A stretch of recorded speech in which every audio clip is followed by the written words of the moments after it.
Manakah di antara gambar-gambar ini yang bukan penyebab pencemaran udara? Jawabannya adalah tabung gas.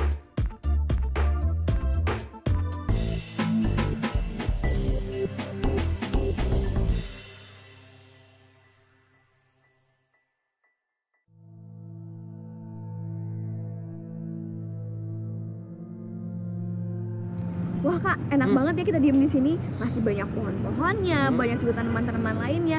Rasanya sejuk banget karena lingkungannya hijau banget ya Kak. Ya lagi pula biasanya kalau kita ngerasa panas nih, itu nggak cuman akibat dari sinar matahari aja, tapi juga dari polusi udara yang ada di sekitar kita. Betul banget tuh Kak. Oh iya nih Kak, ngomong-ngomong masalah penjelasan sebelumnya, ternyata banyak banget ya Kak zat-zat yang bisa menyebabkan udara menjadi tercemar. Oh bisa dibilang gitu, soalnya zat pencemari udara itu sebenarnya bisa juga berubah ke dalam bentuk lainnya yang sama-sama masih mencemari udara. Nah perubahan bentuk ini yang sebenarnya bisa ngebuat zat pencemar itu semakin banyak juga jenisnya. Wah Kak, kalau misalnya jenisnya semakin banyak, berarti dampaknya kepada alam sekitar juga berbeda-beda dong pasti. Bener banget. Nah untuk tahu lebih jelasnya mending kita simak aja penjelasan yang berikut ini.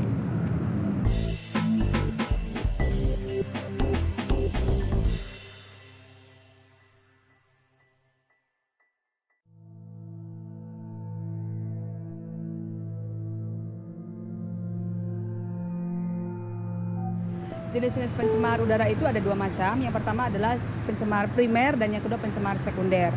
Kalau pencemar primer itu diemisikan langsung dari sumbernya, misalnya dari sumber pembakaran. Sebagai contoh adalah gas karbon monoksida atau CO, kemudian oksida nitrogen atau NO2, kemudian sulfur dioksida atau SO2. Nah, kalau pencemar sekunder itu berasal dari reaksi dari pencemar-pencemar primer yang ada di atmosfer bersama-sama dengan uap air ataupun dengan sinar matahari. Sebagai contoh misalnya saja SO2 bereaksi dengan uap air menghasilkan asam sulfat yang nanti akan mengakibatkan hujan asam. Kemudian contoh lain misalnya CO itu bereaksi dengan NO bersama-sama dengan sinar matahari akan menghasilkan ozon atau O3. Jenis-jenis zat pencemar dan akibat yang ditimbulkannya antara lain senyawa belerang mengakibatkan pelapukan batuan, perkaratan logam, penyakit bronkitia, dan lain-lain. Partikulat mengakibatkan absestosis, penyakit paru-paru, dan kanker.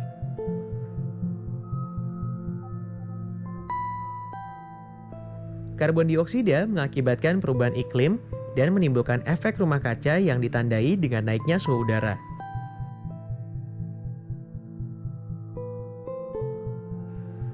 Klorofluorokarbon atau CFC mengakibatkan terjadinya penipisan lapisan ozon yang juga menyebabkan naiknya suhu udara bumi.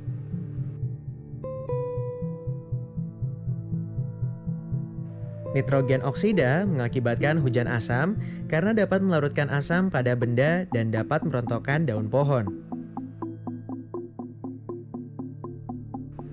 Hidrokarbon mengakibatkan pembentukan asap kabut fitokimia. Pengoksida mengakibatkan rusaknya hasil pertanian dan kesehatan manusia.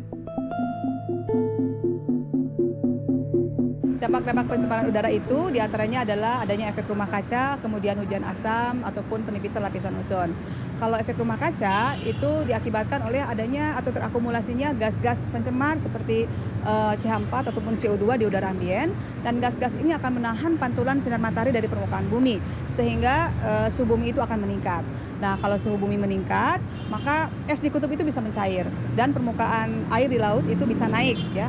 Kemudian akibat lain misalnya terumbu karang itu yang sangat sensitif terhadap perubahan suhu air laut itu bisa mati begitu. Kemudian dampak pencemaran udara yang lainnya adalah hujan asam. Kalau hujan asam itu terjadi akibat adanya reaksi antara gas-gas SO2 ataupun NO2 begitu dengan uap air dan menghasilkan asam sulfat ataupun asam nitrat. Nah, asam-asam ini bisa larut dalam air hujan kemudian turun ke bumi dengan pH sekitar 5,6. Nah, kalau sudah pH asam ini ada, maka bisa melarutkan logam di pada bangunan, kemudian juga bisa menghambat pertumbuhan tanaman. Kemudian efek yang lainnya adalah adanya penipisan lapisan ozon.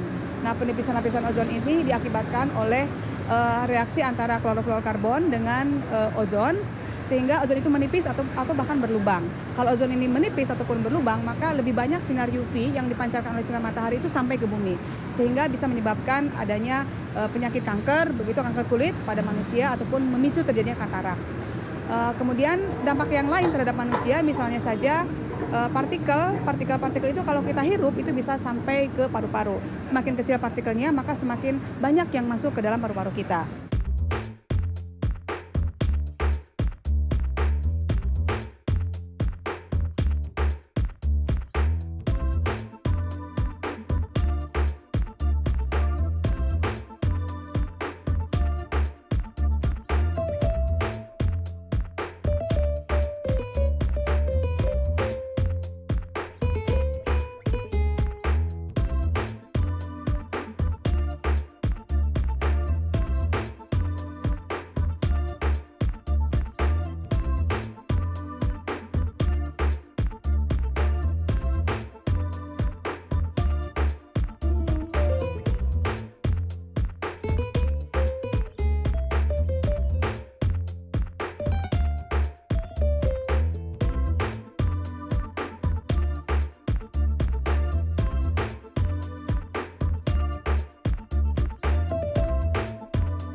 Manakah di antara 3 gambar ini yang tidak termasuk akibat dari pencemaran udara?